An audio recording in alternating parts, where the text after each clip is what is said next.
नमस्कार, बहुत बहुत स्वागत है आपका आयुर्वेद पर आधारित हमारे इस बेहद खास कार्यक्रम स्वस्थ विचार में। मैं हूं आपके साथ आपका साथी विकास। दर्शकों, स्वस्थ विचार आयुर्वेद पर आधारित कार्यक्रम है और आयुर्वेद के बारे में आप भली भांति से परिचित हैं।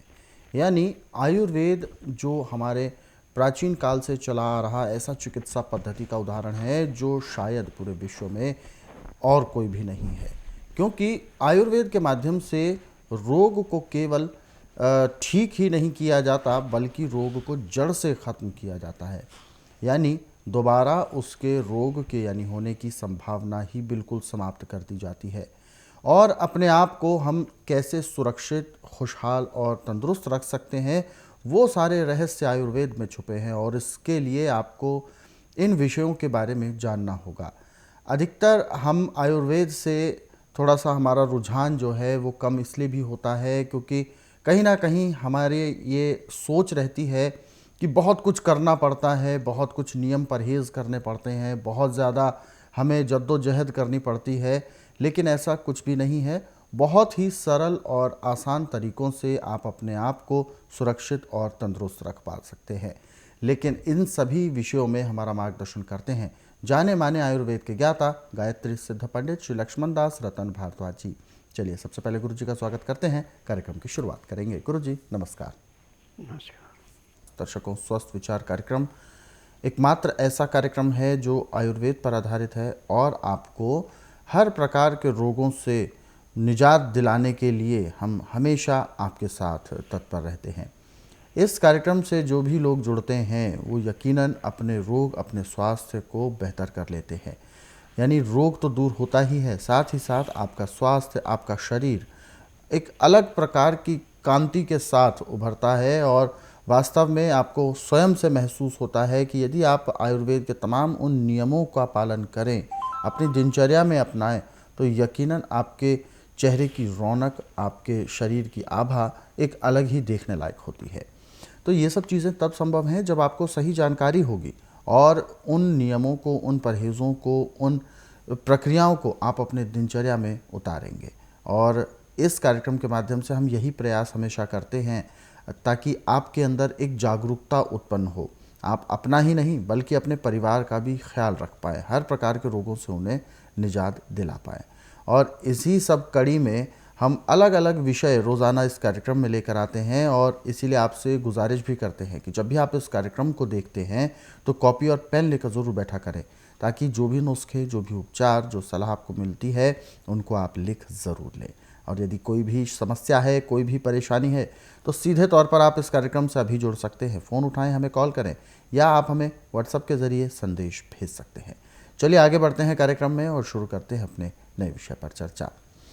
गुरु जी, आज के इस अंक में हम बात करने जा रहे हैं एक फल के बारे में जो नाम से तो फल है लेकिन काम उसका सब्जी का है, जिसे कहते हैं सीताफल। सीताफल एक बहुत ही अच्छा स्वादिष्ट एक सब्जी के तौर पर हम उसे सेवन भी करते हैं। हालांकि मौसम के हिसाब से वो आता है फल साल में। लेकिन मैं जानना चाहूँगा कि जो सीताफल जैसी जो समस्या जो फल है, इससे कौन कौन से रोगों में हमें फ़ायदा मिलता है। और एक तरह से देखा जाए तो हमने कहीं पढ़ा भी था कि औषधि तत्वों का ये बहुत ज़्यादा काम करता है। तो किस प्रकार से औषधि का काम करता है? देखिए, अब विज्ञान ने इतनी तरक्की की है जी कि बगैर मौसम से भी तैयार कर लेते हैं। जी सीताफल कहो, कद्दू कहो, काशी फल कहो, एक ही बात है। जी जितना कच्चा नरम छिलके वाला होगा इतने इसके गुण ज़्यादा होंगे, परंतु पकने के बाद जब इसका छिलका उतार देते हैं तो इसके गुणों में कमी आ जाती है। जी जिनको हमेशा 24 घंटे गुस्सा चढ़ा रहता है,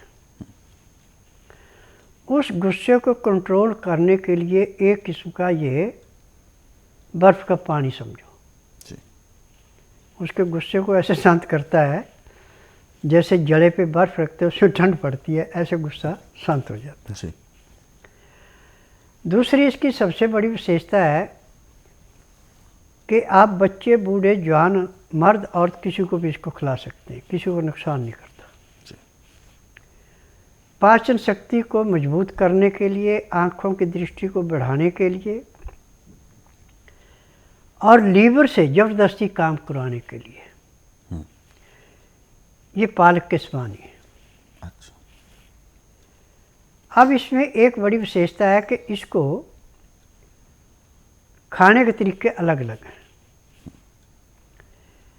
आप इसको खट्टी सब्जी बना के भी खा सकते हैं, नमकीन खट्टी, मीठी बना के भी खा सकते हैं, हलवा बना के भी खा सकते हैं, जैसे आपका मन चाहे वैसे खा सकते हैं। बिल्कुल। अब इसमें सबसे बड़ी विशेषता है कि जितना इसका छिलका मुलायम होगा उतना ही इसका असर ज़्यादा होगा।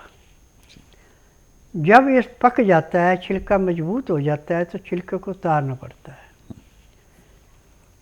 फिर इसके अंदर गुणों में कमी आ जाती है, परंतु जो अच्छे समझदार हो क्या करते हैं कि इसको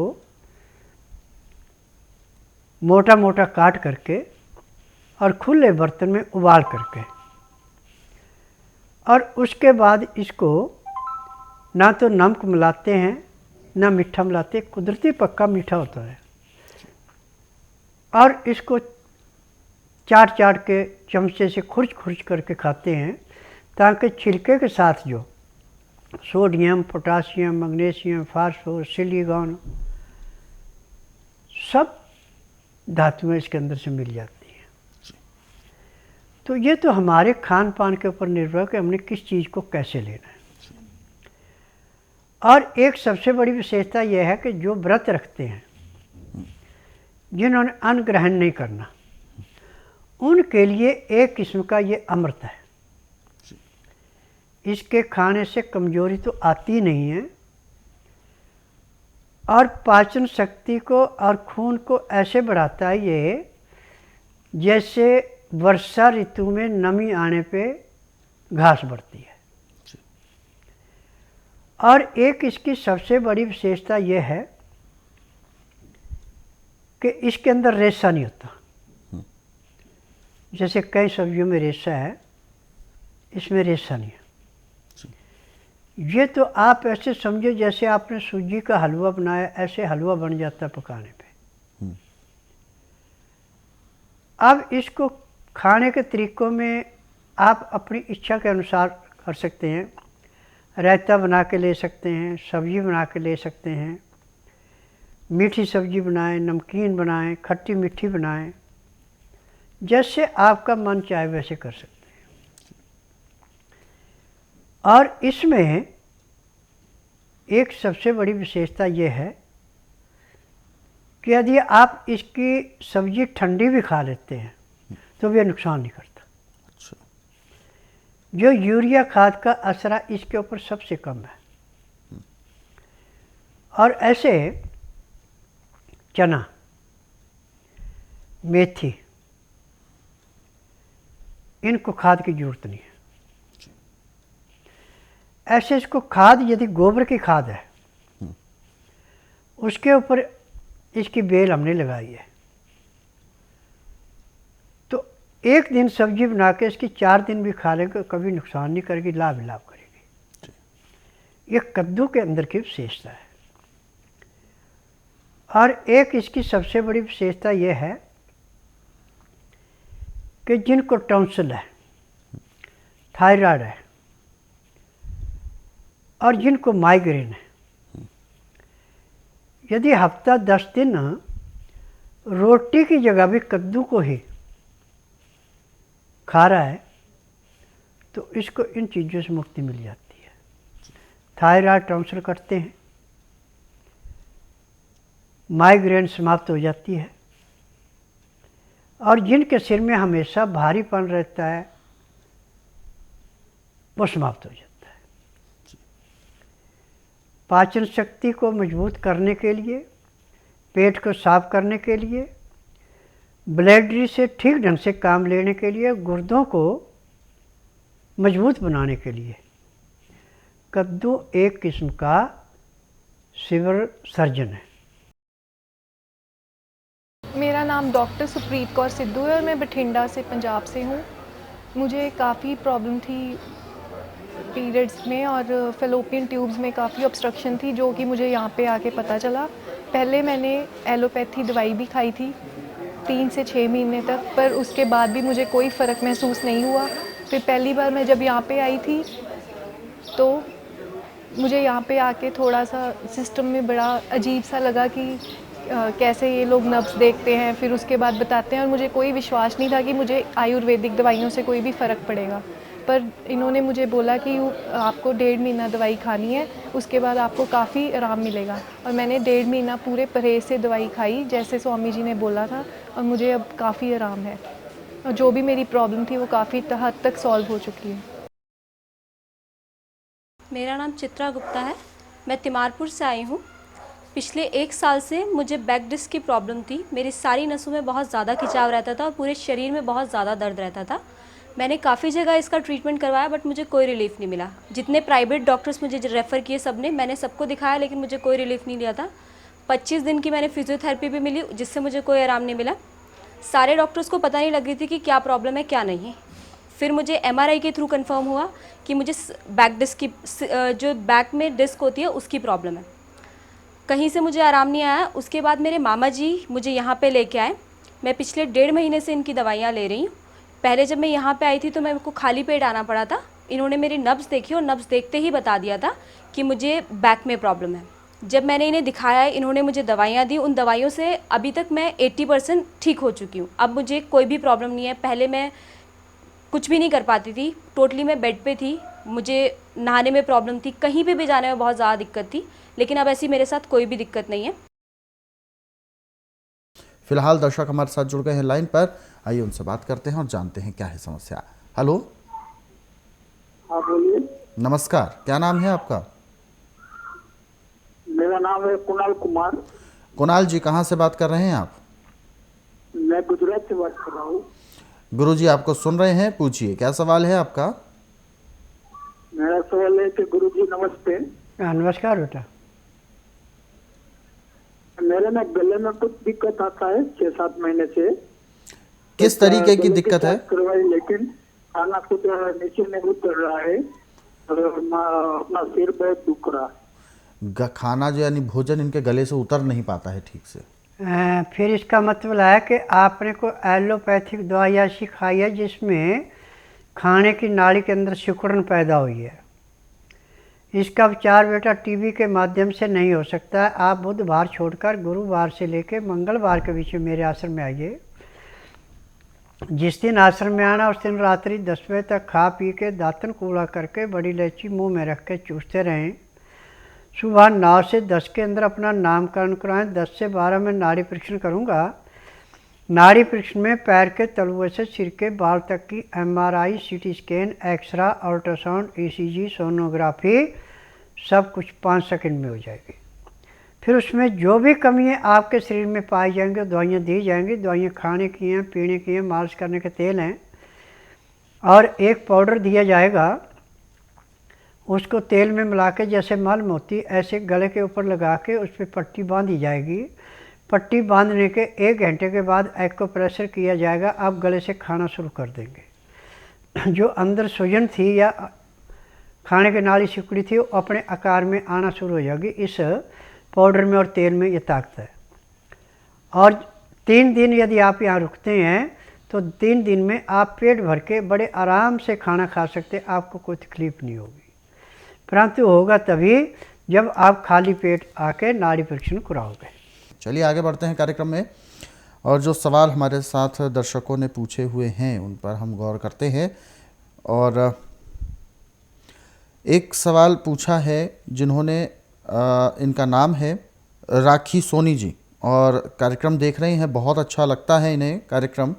और ये अपना सवाल पूछ रहे हैं कि जैसा गुरुजी सीताफल के बारे में अभी आपने चर्चा किया था, ये जानना चाहते हैं कि आपने कहा कि मीठा भी खा सकते हैं, नमक बना के भी खा सकते हैं, मतलब कई प्रकार की सी चीज़ें होती हैं। मिठाई के तौर पर जब हम इसे लेते हैं तो क्या ये मिठाई के तौर पर जैसे कि पेठा बनता है इसका, तो ये क्या किस रोगी को नुकसान कर सकता है? इसके कोई साइड इफ़ेक्ट्स तो होंगे, वो ये जानना चाहते हैं। बेटा कद्दू के अंदर सीताफल का हो, कद्दू का हो, काशी फल, इसमें कोई साइड इफ़ेक्ट नहीं है। परंतु एक बात का ध्यान रखना, इसमें चीनी नहीं डालनी कभी भी। गुड़ डाल सकते हैं, बल्कि इसमें मीठा डालने की ज़रूरत नहीं, ऑटोमेटिक ये मीठा होता है। यानी 40% तक इसके अंदर मिठास है। यदि आप ठीक ढंग से इसकी सब्ज़ी बनाते हैं तो नमक डालने के बाद भी आपको मीठा लगता है। जी। और अगला सवाल हमें भेजा है, अगला सवाल मिलन वर्मा जी हैं। मिलन वर्मा जी ने चंदौली से अपना सवाल भेजा है। 14 वर्ष की उम्र है इनके बच्चे की और पूछना चाह रहे हैं उसके कमर और पैर के तलवों में हल्का सा जलन जैसी चीज़ें महसूस होती हैं, जैसे मसल्स में प्रॉब्लम होती है। और हालांकि 14 वर्ष का हो गया है लेकिन हाइट जिस हिसाब से होनी चाहिए उस हिसाब से है नहीं। देखिए, आपने एलोपैथी को दवाई इसको ओवरडोज खिलाई है जिसका साइड इफ़ेक्ट पड़ा है। आप इसको बुधवार छोड़कर गुरुवार से लेकर मंगलवार के बीच में मेरे आश्रम में लाइए। जिस दिन आश्रम में लाना उस दिन रात्रि 10 बजे तक खिला पिला के दातन कूड़ा करा के बड़ी इलायची मुंह में रख के चूसते रहें। सुबह 9 से 10 के अंदर इसका नामकरण कराना। 10 से 12 में नाड़ी परीक्षण करूँगा।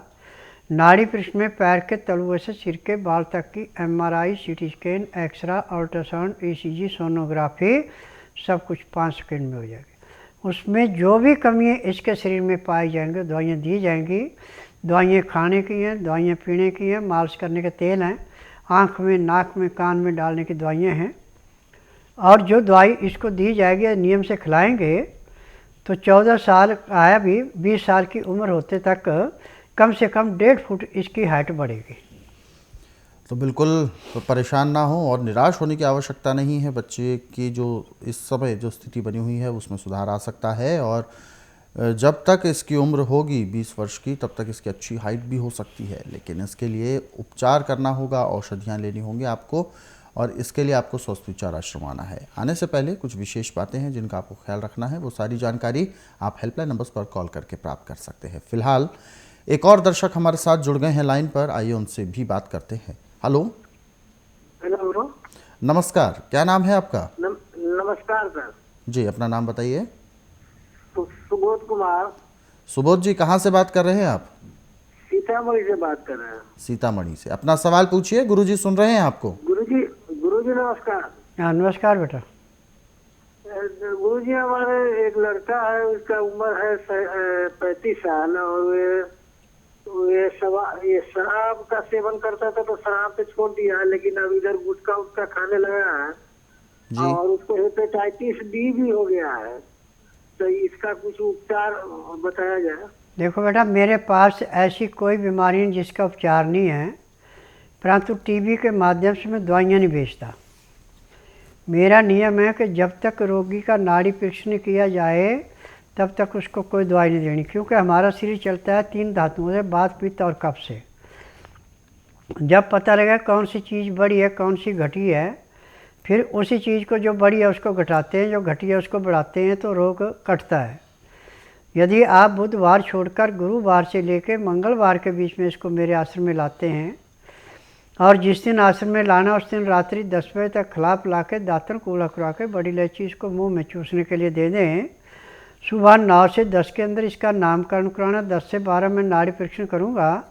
नाड़ी परीक्षण में पैर के तलुए से सिर के बाल तक की MRI, CT scan, xray, ultrasound, ECG, sonography सब कुछ 5 सेकंड में हो जाती है। उसमें जो भी कमी शरीर के अंदर पाई जाती है दवाइयाँ दी जाती हैं। दवाइयाँ खाने की हैं, दवाइयाँ पीने की हैं, मालिश करने के तेल हैं, आँख में, नाक में, कान में डालने की दवाइयाँ हैं। और इसको कैल्शियम सबसे ज़्यादा दिया जाता है। कैल्शियम की कमी से और सोडियम की कमी से ये नशे की आदत पड़ती है। जब सोडियम कैल्शियम शरीर के अंदर पूरा है तो कभी भी किसी नशे में आदमी फंस नहीं सकता। और दर्शकों, हमारे इन कार्यक्रमों को आप अपने सरल सुविधाजनक समय पर देखना चाहते हैं तो YouTube के ज़रिए भी देख सकते हैं। हमारा YouTube चैनल स्वस्थ विचार सेहत की बात, इस YouTube चैनल को आप सर्च करें, सब्सक्राइब करें और इन कार्यक्रमों को ज़रूरतमंदों तक शेयर ज़रूर करें। फिलहाल वक्त इशारा कर रहा है विराम देने का। गुरुजी, आप हमारे स्टूडियो में आए, कीमती मार्गदर्शन दिया, आपका बहुत बहुत धन्यवाद। नमस्कार। दर्शकों, आज के इस विशेष कार्यक्रम में बस इतना ही। आप सभी लोग स्वस्थ रहें, निरोगी रहें, इन्हीं शुभकामनाओं के साथ हम आपसे लेंगे इजाज़त। अगले अंक में आपसे फिर होगी मुलाकात एक नए विषय के साथ। तब तक के लिए मुझे दीजिए आज्ञा। नमस्कार।